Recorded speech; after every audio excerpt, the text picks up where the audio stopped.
boa tarde. No programa Mais Saúde de hoje, falaremos sobre o câncer de pulmão.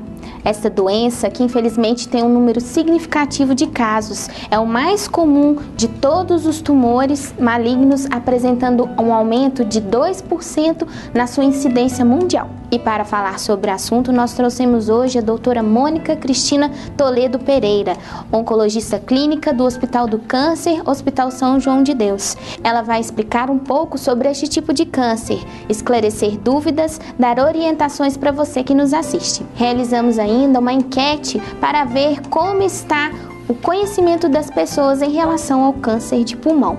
Confira a entrevista, é com você, Paulo Henrique.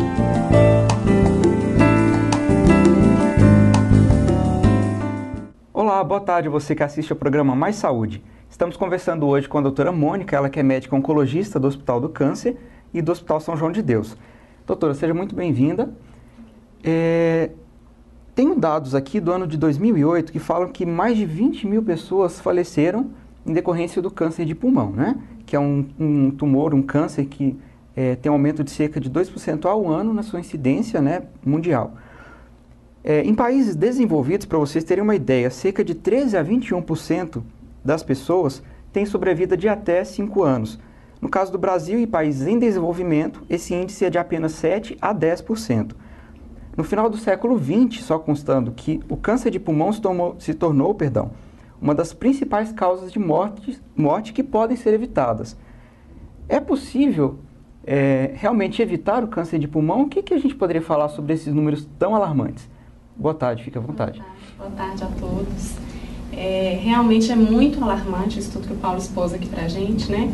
A gente vê que o câncer de pulmão vem a cada ano aumentando as suas vítimas em incidência e, infelizmente, a gente não consegue reduzir a letalidade da doença com eficácia. Então, nós só temos o avanço do número e não conseguimos, em contrapartida, reduzir a letalidade, a mortalidade dessa neoplasia, né? Para todos terem uma ideia, no Brasil, o câncer de pulmão é a segunda neoplasia mais comum nos homens, só perde a incidência, né, em número de pessoas acometidas para o câncer de próstata. E nas mulheres, ele vem hoje como quinta causa de incidência nas mulheres. Mas, em contrapartida, em relação à mortalidade, é a segunda causa de morte nas mulheres, apesar de ser a quinta incidência. Então, é muito letal. E nos homens, já é a primeira causa de morte por câncer no nosso país e no mundo também, né? É possível evitar, é muito triste a gente falar que é a neoplasia que mais mata e é a neoplasia mais evitável de todas que a gente tem, né? Porque está muito, muito relacionada, em 90% dos casos, né, relacionada ao hábito de fumar. O cigarro é como o vilão, então. O cigarro ainda é o vilão dessa neoplasia. É claro que tem os outros fatores que a gente vai conversar aqui hoje, né, sobre os fatores ocupacionais, mas o cigarro ainda é o grande vilão do câncer de pulmão. Então, se pudermos evitar esse grande vilão, conseguiríamos aí diminuir a incidência dessa neoplasia dramaticamente e, consequentemente, a mortalidade, né? E falando até da questão da mortalidade, quanto que o câncer de pulmão é letal, a gente até já trabalhou aqui no programa Mais Saúde, falando sobre câncer de próstata, por exemplo, e a importância dos exames preventivos, tanto para homens quanto para mulheres também, né? Então, o hábito do fumo, ele é a principal causa, então, para o câncer de pulmão. Muita gente deve estar em casa e deve estar pensando, né? Eu não fumo, mas o meu marido fuma, ou minha esposa, ou convive com alguém que fuma. É tão perigoso quanto a pessoa que é o que a gente chama de fumante ativo e passivo, né? Que é aquele que está próximo de alguém que tem o hábito de fumar. É tão perigoso quanto ou não tem muito com o que preocupar, por exemplo? É tão perigoso quanto, né? Está totalmente relacionado à quantidade de exposição que você tem naquele ambiente. Então, se a esposa não fuma, mas o marido fuma o dia inteiro dentro de casa, no quarto em que ela dorme, e aí o filho fuma e na hora do almoço ela está tendo aquele contato, né? Além de tudo, ela ainda está tendo um contato sem o filtro do cigarro. Então, isso está intrinsecamente relacionado à quantidade de exposição que você tem, seja diretamente pelo hábito de fumar. Então, quanto mais se fuma, maior o risco, E quanto mais se é exposto de forma passiva, também maior o risco. A pessoa que fuma, que seria então o fumante ativo, né? O filtro do cigarro, ele diminui um pouco a toxicidade seria até a palavra, né? Ele diminui um pouco a quantidade de componentes tóxicos que a pessoa ingere, mas ele também não evita, ele continua prejudicial, né, sabiamente, da mesma forma, então. Muito pouco, mas não evita de forma nenhuma, né? Tanto que a gente tem essa incidência aumentada pelo cigarro. Então, não confiemos no filtro, não existe forma de evitar continuando a fumar, né? E quem não tem o hábito direto, ainda tem esse outro fator de não ter o filtro aí, de estar ingerindo aquelas substâncias ali, inalando aquelas substâncias, né? De forma direta. Mas só o filtro de jeito nenhum. Se fosse suficiente, a gente não teria câncer de pulmão. Os números seriam bem menores, né? Tabagistas ativos, né? Muita gente, a Divinópolis, né, as cidades aqui da região são cidades menores, apesar de que também enfrentam já o problema da poluição, né, da quantidade de carros nas ruas, que acaba aumentando a cada dia os níveis de poluentes.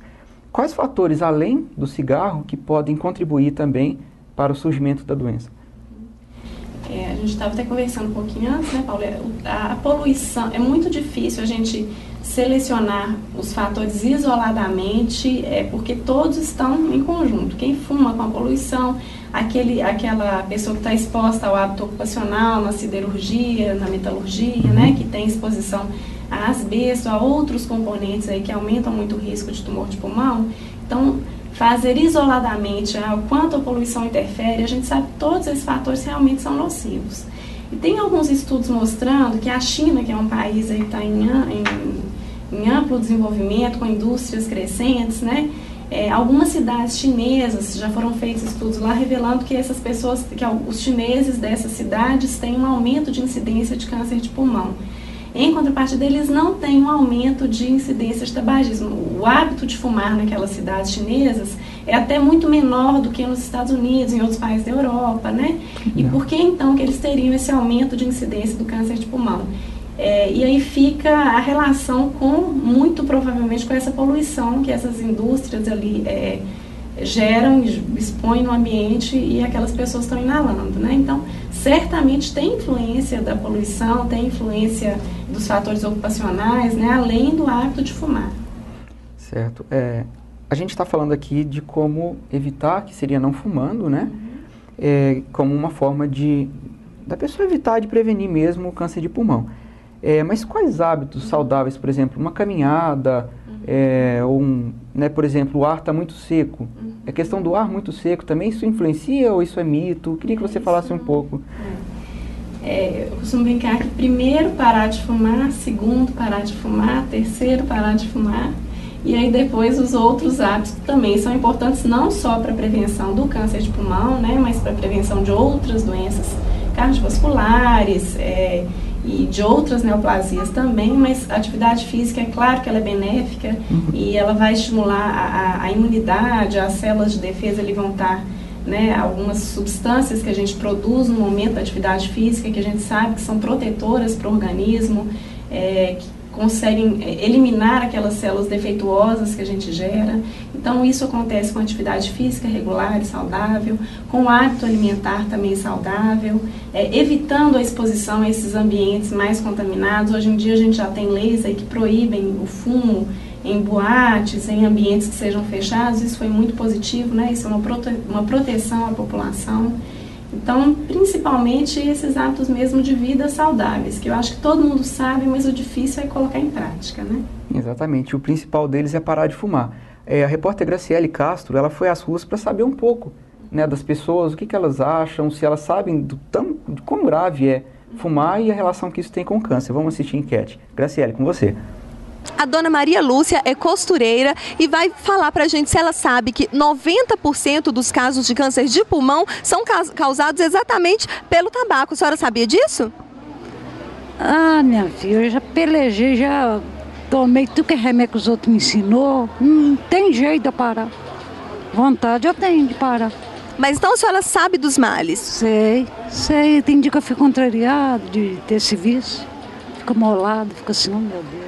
Agora eu converso com o Daniel Rocha, que é estudante. Daniel, você sabia que o tabagismo é responsável por 90% dos casos de câncer de pulmão?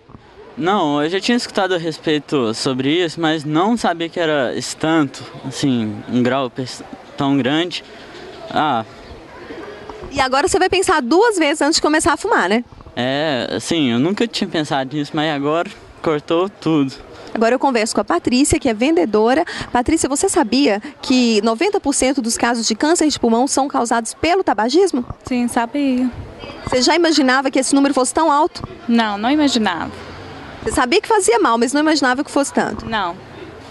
E agora? Você é fumante? Não, de jeito nenhum. Menos ainda agora, né? De jeito nenhum. Fernando Moraes, que é empresário, o senhor sabia que o tabagismo é responsável por 90% dos casos de câncer de pulmão? Eu não sabia que era tanto. Eu sabia que tinha uma parcela que era o cigarro, mas não sabia que era 90%. O senhor é fumante? Era fumante. Já fui fumante uns 10 anos, parei, não fumo mais, graças a Deus, e sinto muito bem. Que bom, e que recado que o senhor deixa então para as pessoas que estão nos assistindo? Eu acho que não deve fumar nunca.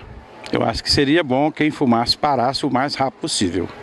Bom, então é inevitável dizer, né, que todos que viram e agora sabem da gravidade de se fumar e a relação que isso tem com o câncer de pulmão, eles falam que vão tentar parar de fumar.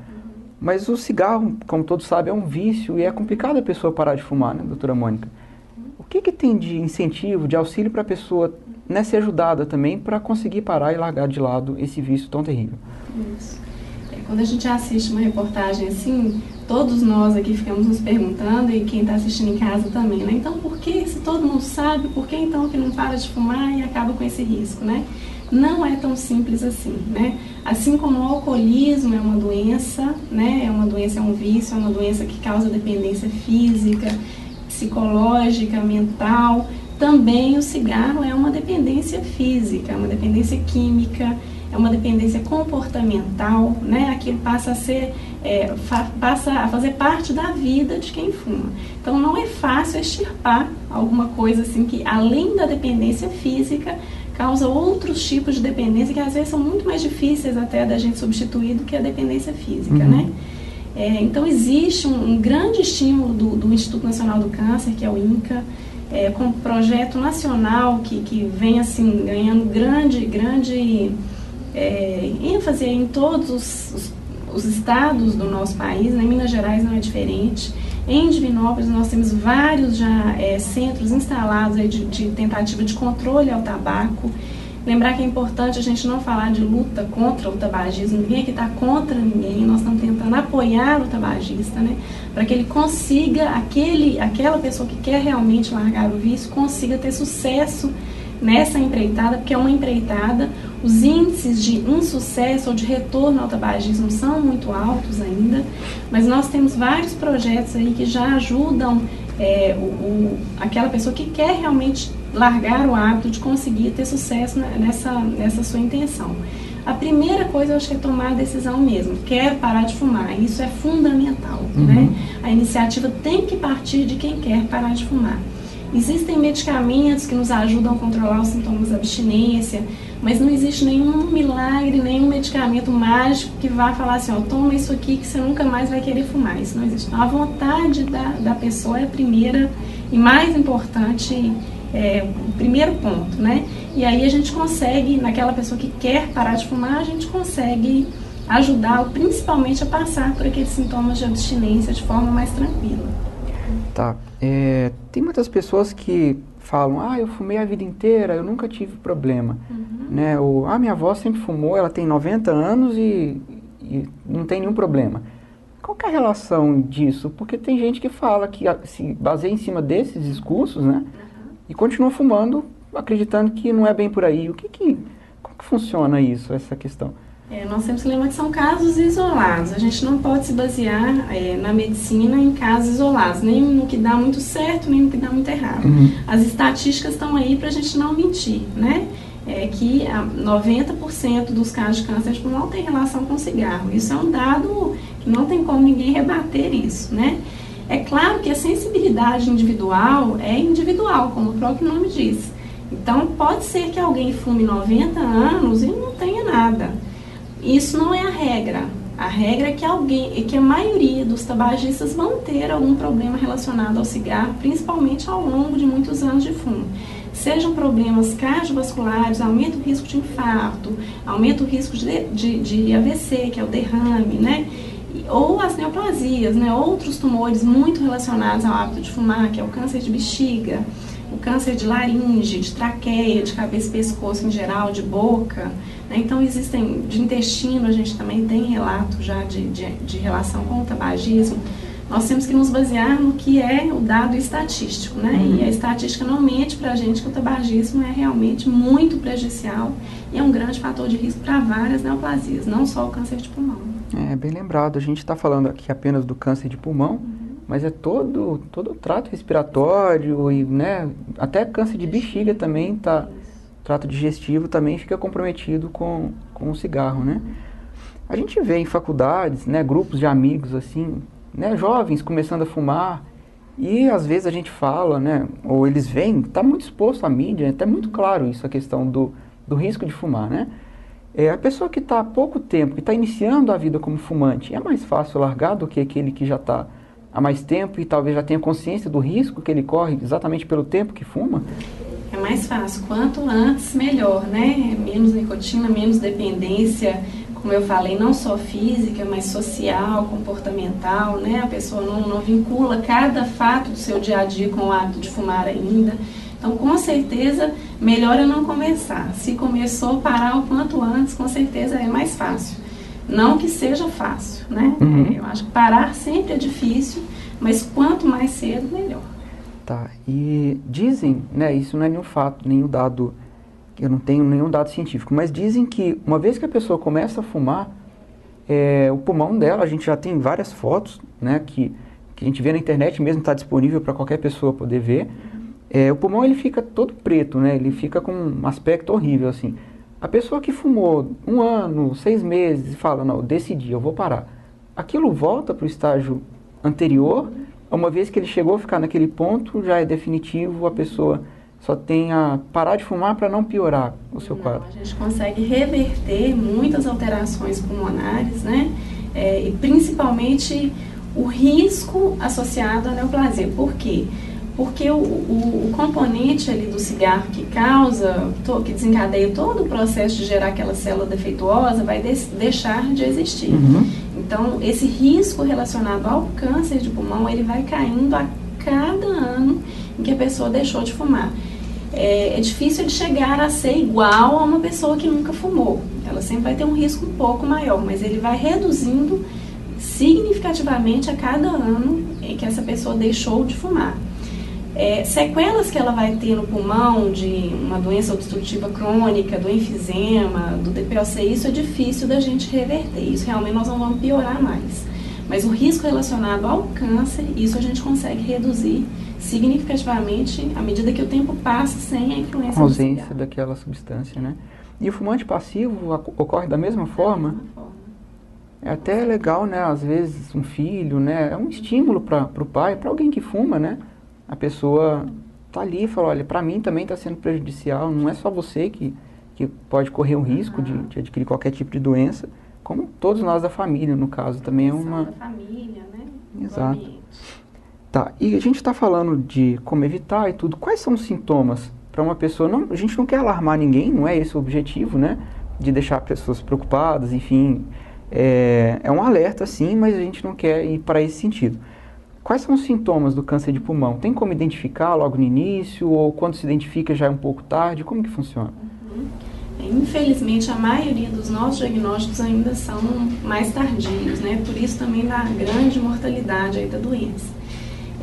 Mas qualquer sintoma que saia daquele hábito, né? O tabagista geralmente tem aquela tossezinha crônica do final do dia ou do início da manhã, que tem aquele pigarro, né?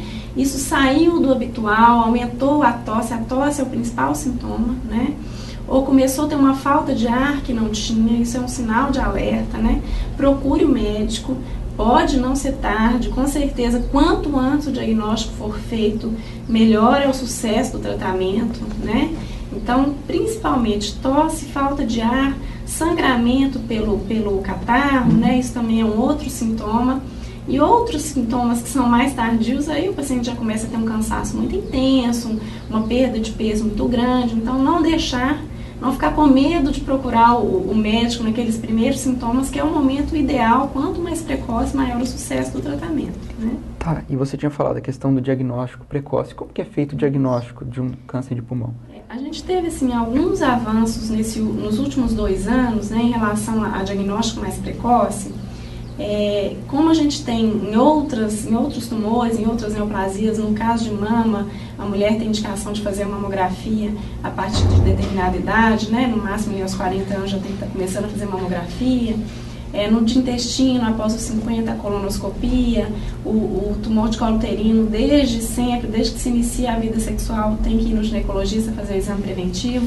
A gente ainda não tinha nenhuma comprovação de que qualquer exame de raio-x, tomografia, de qualquer exame de imagem fosse benéfico, geraria ali um aumento de sobrevida, fazendo um diagnóstico mais precoce. Então, tem estudos recentes, né, do final de 2010, início de 2011, que foram publicados, mostrando pra gente que naquele paciente que o médico considera de alto risco para o desenvolvimento do câncer de pulmão, quem que é esse alto risco?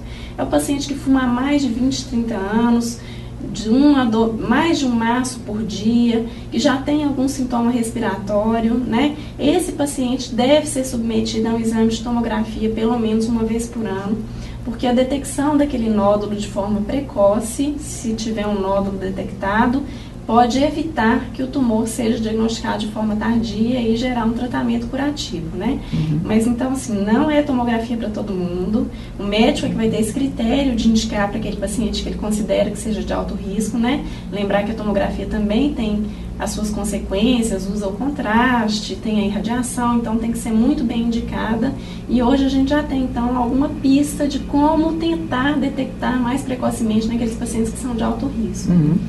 O diagnóstico, em geral, vai chegar naquele paciente sintomático, que chegou no seu consultório por queixa, geralmente no consultório do pneumologista ou do clínico, né? Quando chega no oncologista, normalmente ele já chega com o diagnóstico, né? Na maioria dos casos.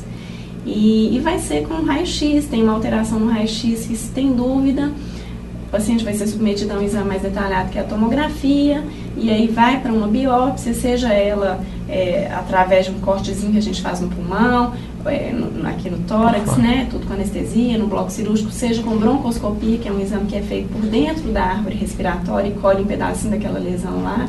Então, o final tem que gerar uma biópsia de alguma forma para que a gente tenha certeza do diagnóstico e consiga instituir o tratamento. Né? E no caso de um diagnóstico positivo, né, realmente é câncer, como é feito o tratamento? Aí o tratamento vai depender muito do estágio daquela doença, né?